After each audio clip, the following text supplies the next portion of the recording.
మీ బట్టలకి సాఫ్టింగ్ ప్రొటెక్షన్ ఇచ్చే సరైన ప్రొడక్ట్ ఎలిమ్ ఫ్యాబ్రిక్ కండిషనర్.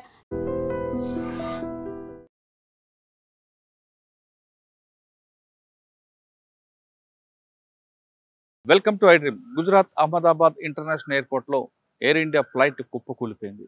టేక్ ఆఫ్ అయిన కొద్ది నిమిషాలనే ఆ ఫ్లైట్ కుప్పకూలిపోవడంతో దాదాపు వందలాది మంది ప్రాణాలు కోల్పోయారు.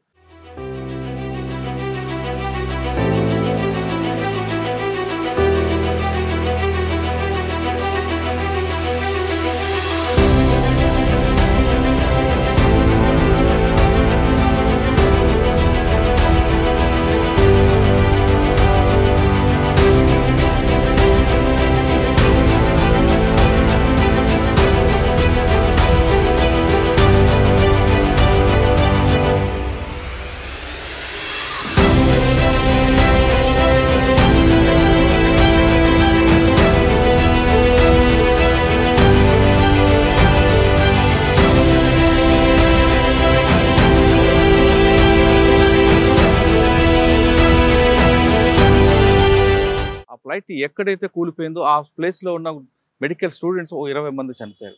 ఇంత ఘోర ప్రమాదం ఇటీవల కాలం ఎక్కడ జరగలేదంటూ నిపుణులు చెప్తున్నారు. అయితే ఈ టేక్ ఆఫ్ అయిన వెంటనే ఎలా కూలి ఉండొచ్చు, అసలు ఎలాంటి అనుమానం ఉండొచ్చు అంటే, ఒకవేళ డబుల్ ఇంజిన్ ఫెయిల్ అయిందా, లేదు ఒకసారి 2 ఇంజిన్లు ఉన్న ఫ్లైట్లో డబుల్ ఇంజిన్ కూలిపోతే 2 ఒకేసారి కూలుతాయా, లేదు అందులోని ఫ్యూల్ ద్వారా ఏమైనా ఎక్స్పోజర్ జరిగిందా అనే విషయం అంతా మాట్లాడడానికి Telangana aviation academy director captain S N Reddy garu ఉన్నారు. ఎస్ఎన్ రెడ్డి గారిని అడిగి అసలు ఇటువంటి దీంట్లో చాలా కాలంగా పనిచేసిన ఆయనకున్న అనుభవాల్లో ప్రమాదం ఎలా జరిగిండొచ్చు, దీంట్లో ఏమైనా కాన్స్పిరసీ ఉందా లేదా అనే విషయాన్ని సార్ అడిగి తెలుసుకుందాం. సార్ నమస్తే అండి. నమస్తే అండి. సార్, ఇప్పుడు గుజరాత్లో జరిగిన ఘటన చూస్తుంటే చాలా బాధాకర విషయం. టేక్ ఆఫ్ అయిన వెంటనే కొద్ది క్షణాల్లోనే అది కుప్పకూలిపోవడం. మీరు విజువల్స్ కూడా చూస్తుంటారు. మీకున్న ఎక్స్పీరియన్స్లో టేక్ ఆఫ్ అయిన తర్వాత ఇంజిన్ డబుల్ ఇంజిన్ ఉంటుంది కాబట్టి ఆ ఇంజిన్ పుషప్తో పైకి వెళ్లాల్సింది పోయి అది రన్వే మీదకు ఏ విధంగా ల్యాండ్ అవుతుందో ఆ పొజిషన్లోకి రావడం, తర్వాత ఆ పైలట్ కూడా అక్కడ వేరే విషయాల్లో మాట్లాడడం, ఇవన్నీ చూస్తుంటే మీకున్న ఎక్స్పీరియన్స్లో ఏమనిపిస్తుంది అండి? సార్, నాకు more than 25,000 hours of experience ఉంది. విత్ దట్ మై ఎక్స్పీరియన్స్ నేను చెప్పగలుగుతాను అంటే 2 ఇంజన్లు ఒకసారి ఎప్పుడు ఫెయిల్ కావు. ఇదివరకు ఏమైనా హిస్టరీలో ఏమైనా కాలేదు. ఒక రీజన్ ఒకటి ఏమంటే, ఏదైనా ఫ్యూయల్లో ఏదైనా ప్రాబ్లం ఉండేది ఉంటే, ఎందుకంటే ఫ్యూయల్ ట్యాంక్ నుంచి 2 ఇంజన్లకు అదే ఫ్యూయల్ పోతుంటుంది. దాంట్లో ఏదైనా ప్రాబ్లం ఉండేది ఉంటే 2 ఇంజన్లు ఒకసారి ఫెయిల్ అయ్యే ఛాన్సెస్ ఉంటాయి. అది తప్ప మాత్రం ఇంకా నాకేం డౌట్ వస్తలేదు. అది పోగా ఇంకేదైనా ఏది ఉంటే ఏదైనా సాబిటేజ్ ఉంటే ఉండవచ్చు. We cannot say that. But otherwise అయితే 2 ఇంజన్స్ ఎప్పుడు ఒకసారి ఫెయిల్ కావు.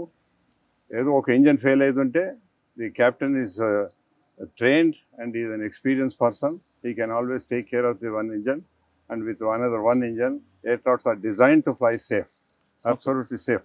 సార్, టేక్ ఆఫ్ అయిన వెంటనే ఆయన ఏటీసీకి మేడే మేడే అంటున్నారు. దాని మీనింగ్ ఏంటి వస్తుంది అంటే? మేడే మేడే అంటే ఏంటి అంటే, I'm in very serious emergency and అన్నది ఇన్ఫార్మ్ చేస్తాడు ఏటీసీకి. ఓకే, అక్కడ దగ్గర కానీ ATC also will watching what is happening, how aircraft is coming down, everything ATC will be watching. అది ఎక్కడో మనం బయట ఎక్కడో ఫ్లై చేస్తున్నాం అంటున్నాం మేడే మేడే అని వాడు ఇన్ఫర్మేషన్ ఇస్తాడనమాట. ఏం ప్రాబ్లం ఉన్నది అని ఇన్ఫర్మేషన్ ఇస్తాడు. ఇక్కడ అంత ఇన్ఫర్మేషన్ ఇచ్చే టైం కూడా లేదు అతనికి. It happen just about maybe 50-60 seconds లోపల అయిపోయింది అనమాట. రన్వే మీద టేక్ ఆఫ్ అయిన వెంటనే ఎయిర్లోకి వెళ్లాల్సింది పోయి అది డౌన్ రన్వే మీదకి ల్యాండ్ పొజిషన్ రావడం లేదు. ల్యాండింగ్ పొజిషన్ రాలేదు. అతడు టేక్ ఆఫ్ అయ్యి ఎయిర్క్రాఫ్ట్ నోస్ పైకే ఉంది, అట్లే పైకి పోతారు అనమాట. But suddenly, what the pictures what I have seen, it shows that some fire has suddenly came into the aircraft, and then the aircraft started sinking down and crashed. అంటే మనకు చూస్తున్న visuals లో టేక్ ఆఫ్ అయిన తర్వాత landing position లో వస్తూ ఆ nose వెళ్ళి ఒక చెట్టుకి క్రాష్ అవ్వడం, చెట్టు నుంచి ఒక బిల్డింగ్ మీద కొలాప్స్ అవడంతో అక్కడ ఏమైనా ఫైర్ వచ్చి ఉండొచ్చా, లేదంటే ఏ విధంగా అయి ఉండొచ్చు? అదే ఇప్పుడు ఆ విజువల్స్ చూస్తేనేమో నాకు అనిపిస్తుంది అంటే, మొదలు దాంట్లో ఎయిర్క్రాఫ్ట్లో ఫైర్ వచ్చి ఎయిర్క్రాఫ్ట్ కిందికి వచ్చిందని. లేకపోతే మీరు అన్నట్టు possibility is there that aircraft ఏదో ఇప్పుడు నేను అన్నట్టు బోత్ ఇంజన్స్ ఫెయిల్ అయినాయి, ఫ్యూయల్ ఏదో ప్రాబ్లం ఉన్నది, అవి కూడా అది సింక్ అయ్యి చెట్టు తగలటం, బిల్డింగ్ తగలటం కూడా తల్లి కూడా ఎక్స్ప్లోడ్ కావచ్చు. But the way I have seen those pictures, it shows that there was some sort of a thing in the aircraft. Suddenly I could see the fire. Sir సాధారణంగా పైకి వెళ్ళిన తర్వాత Ah. ఒక 100 to 200 metres లో ఉంది, అది collapse అయింది. Ah. వెంటనే కొలాప్స్ అయినప్పుడు బిల్డింగ్ మీద పడింది అనుకోండి, Ah. అది క్రాష్ రెండుగా విడిపోవడం లేదా ముక్కలు అవడం జరుగుతుంది. అవును, కానీ అవును. ఫైర్ వచ్చి ఇంతమంది బర్న్ అయిపోవడానికి రీజన్ ఏంటి? ఇప్పుడు ఎయిర్క్రాఫ్ట్ క్రాష్ అవుతుందో ఆ క్రాష్ అయినప్పుడు అందులో ఫ్యూయల్ ఉంటుంది కనుక ఫైర్ అంటుకునేది పాసిబిలిటీ ఉంది. ఓకే, అట్లా ఎన్నో ఎయిర్క్రాఫ్ట్ మనం చూసినాం. కానీ ఇక్కడ ఏంటంటే 2 ఇంజన్స్ ఒకేసారి ఫెయిల్ అవటము అయితే అది ఎప్పుడు నేను చూడలేదు, ఇదివరకు ఎప్పుడు కాలేదు కూడా. సార్ మీకున్న ఎక్స్పీరియన్స్ లో Hmm. ఇంత పెద్ద ప్రమాదం ఎక్కడైనా చూసారా ఎప్పుడైనా? యాక్సిడెంట్స్ అయినాయి, పెద్ద మేజర్ యాక్సిడెంట్స్ మీకు బాగా అయినాయి, గుర్తుండే ఒకటి చెప్పండి. మేజర్ యాక్సిడెంట్స్ అయినాయి. Hmm. కానీ I cannot recall and tell you ఆహా. ఇమీడియట్లీ. ఇక్కడ హైదరాబాద్లో అయింది ఒకసారి. Hmm. ఒక Boeing 737 was taking off. Hmm. Just as he took off Hmm. Then he crash landed. Hmm. మన ఫెన్సింగ్ దాటంగానే అయిందన్నమాట. Hmm. Boeing 737 aircraft. Hmm. It also caught fire, but all passengers could evacuate, and only one passenger who came out and again gone inside to bring his coach. Hmm. So he was caught అయ్యో. and he got burn injuries and all that. Sir ఒక flight take off అయ్యే ముందు Hmm. అందులో international flight But Begumpet aircraft matter, it was proved that there was some mechanical and flaps తీసుకోలేదు, pilot has not taken flap అని అది ఉండే అనమాట. That was some reason, technical mechanical reason was there for the cause of that accident. Okay. కానీ ఇది అట్లా కాదు. Sir, ఇదేమో ఇప్పుడు- మనకు ఏం చూస్తున్నాం అంటే 2 ఇంజన్లు మంచిగా పనిచేస్తున్నాయి, ఆయన మంచిగా కంఫర్టబుల్ టేక్ ఆఫ్ అయిన తర్వాత సడన్ గా what in the visuals we could see is the fire. కాస్త పక్కన పెడితే సాధారణంగా ఒక ఫ్లైట్ టేక్ ఆఫ్ అయ్యే ముందు మీరు గతంలో చెప్పినట్టుగా ఏ విధంగా ఉంటాయి ప్రొసీజర్ ఏముంటుంది? చెకప్ ఉంటుందా? ఇంజిన్ చెప్తాను. చెకింగ్ మొదలు ఇంజనీర్స్ మొత్తం థరో చెక్ చేస్తారు, చేసి వాళ్ళు సర్టిఫై చేస్తారు. సర్టిఫై అంటే టేక్ ఆఫ్ అవ్వక ముందు ముందు అంటే 1 అవర్ 1 అవర్ ముందే అన్ని వాళ్ళు చెక్ చేసుకుంటారు. కెప్టెన్ వస్తాడు, కో పైలట్ వస్తారు. మొదలు కో పైలట్ చూసి అన్ని చెక్ చేసుకుంటాడు, సిస్టమ్స్ అన్ని. తర్వాత కెప్టెన్ చెక్ చేసుకుంటాడు.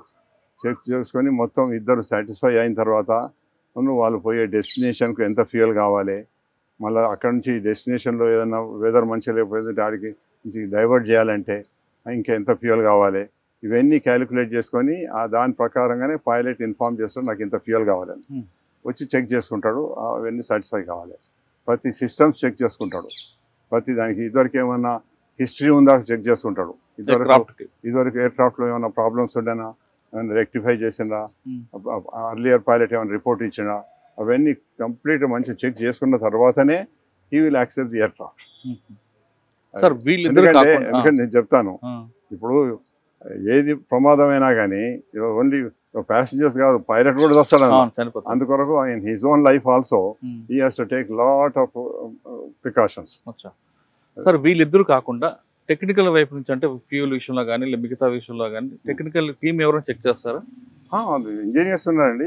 ఇంజనీర్స్ ముందటనే రీఫిల్లింగ్ అవుతుంది. ఇంజనీర్స్ ముందటనే వాళ్ళు ఐఓసినో హెచ్పి ఎవరైనా కానీ వాళ్ళు ఫ్యూయల్ ట్యాంకర్స్ వస్తాయి, వచ్చి వాళ్ళు ఫిలప్ చేస్తారు. ఫిలప్ చేయకముందు ఫ్యూయల్ చెక్ చేసుకుంటారు వీళ్ళు. దాంట్లో ఏమైనా వాటర్ ఉందా, దాంట్లో ఏమైనా ఇది ఉందా, అది ఉందా అని చెక్ చేసుకుంటారు. చెక్ చేసుకున్న తర్వాతనే that is permitted to be put on to the aircraft. ఎయిర్క్రాఫ్ట్లో పెట్టిన తర్వాత కూడా వీళ్ళు పైలట్ ఎంత కెపాసిటీ కావాలనో అంత కెపాసిటీ ఇచ్చిందా లేదా. సపోజ్ ఈ Sage I want 5 tons 10 tons 8 tons చెప్పిన అనుకోండి, అంత ఫ్యూయల్ కరెక్ట్ పైన వింగ్స్లో వచ్చిందా లేదా చెక్ చేసుకుంటాడు. పైలట్ వచ్చినాక కూడా లోపల కాక్పిట్లో కూర్చున్నా కూడా పైలట్ కూడా చెక్ చేసుకుంటాడు, ఈయన అడిగినంత ఫ్యూయల్ ఉందా లేదా అని. అన్ని సిస్టమ్స్ వాళ్ళు చెక్ చేసుకుంటారు.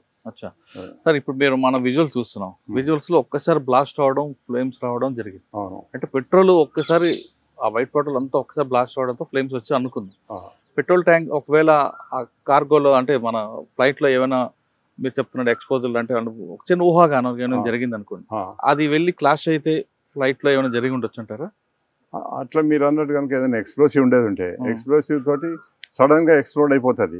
ఇక అప్పుడు ఎవరేం చేయాలన్నమాట. అంటే ఎక్స్పోజర్ అంటే కానీ ఇక్కడ వాళ్ళు మేడే అన్నారు అంటే ఎందుకంటే వాళ్ళకి కొంచెం ఫ్యూ సెకండ్స్ టైం దొరికింది చెప్పడం కొరకు. అది మనకు తెలియదు ఏం రీజన్ అనేది. అది రేపు డిఎఫ్డిఆర్ కాక్పిట్ వాయిస్ రికార్డర్ తీస్తే తెలుస్తుంది అనమాట. ఏం ప్రాబ్లం ఉండే, ఇద్దరు పైలట్స్ ఏం డిస్కస్ చేసిండ్రు, చేయగానే వాళ్ళు ఒక పైలట్ మేడే అని చెప్పిండంటే that must be some advance information to them. అది అందుకొరకే మనం అది వెయిట్ చేసి అది ఒక కాక్పిట్ వాయిస్ రికార్డర్స్ మనం ఈ వాళ్ళ ఒక డిఎఫ్డిఆర్ లోపల ఎన్ని పారామీటర్స్ రికార్డ్ అయితే దానిలో ఏది ఏం ప్రాబ్లం ఉన్నది కూడా అంత చాలా detail we can take out. Accident ఎప్పుడు యాక్సిడెంట్ అయినా కానీ ఈ రెండు ఈ కాక్పిట్ వాయిస్ రికార్డర్ను DFDR as very vital equipment which can give lot of information about the accident. అది రావాలంటే ఎన్ని రోజులు పట్టొచ్చు? అది ఇప్పుడు సముద్రాలలో లేకపోతే గుట్టలలో ఏంటంటే వేరు మాట. ఇది ఇక్కడ ఎయిర్పోర్ట్ దగ్గరనే అయింది కనుక within half an hour లోపల లొకేట్. అంటే దానికి ఏంటంటే ఈ ఫైర్ అవన్నీ ఫైర్ ప్రూఫ్ ఉంటాయి, ఫైర్ తోటి వాడికి ఏం డ్యామేజ్ కాదు ఈ ఎక్విప్మెంట్ కు. అందుకొరకు they can locate in maximum half an hour time లోపల. కానీ అది ఒక ల్యాబ్ రావాలనుకుంటే మదర్ ఇండియాలో ఉందంటారా? ముందు ఇండియా లేకుండే అప్పుడు మనం బయటికి పంపిస్తాం. ఇప్పుడు ఇండియాలో ఫెసిలిటీస్ ఉన్నాయి, it can be decoded in the facilities very easily and the actual what has happened, what circumstances it's happened అని మొత్తం తెలుస్తుంది. యూజువల్గానేమో కొన్ని ప్లేసెస్లో యాక్సిడెంట్స్ అయినాయి ఇట్లాంటి, కానీ అవి వెదర్ మంచిగా లేక అయినాయి. ఇక్కడ వెదర్ మంచిగా ఉన్నది, అందుకని మనం వెదర్ బ్లేమ్ చేసేది లేదే లేదనమాట. Technical reason some sort of నేను చెప్పినట్టు నాకైతే అనిపిస్తుంది ఫ్యూయల్లో ఏదైనా ప్రాబ్లం ఉండొచ్చు, లేకపోతే సాబిటేజ్ కావచ్చు.